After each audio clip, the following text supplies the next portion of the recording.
Hey there!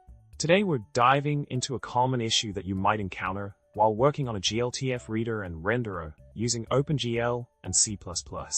The problem arises when using fastgltf and you keep bumping into a compilation error that says, "No instance of function template fastgltf.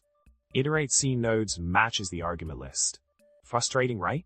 This error occurs when you're trying to iterate over the node hierarchy following the usage guide provided. Now let's talk about the solution to this pesky problem. It seems that the issue lies in the mismatch between the return type of fastgltf, parser, low GLTF, and what fastgltf, iterateSceneNodes expects.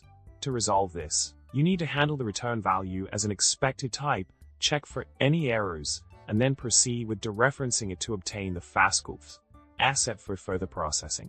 By ensuring this flow, you can successfully iterate over the scene nodes without any more compiler errors.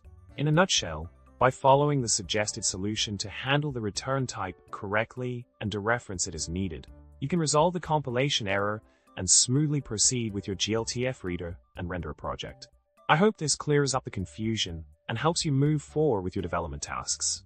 Remember to subscribe for more tech tips, like if you found this helpful, and leave a comment sharing your own coding mishaps. We've all been there.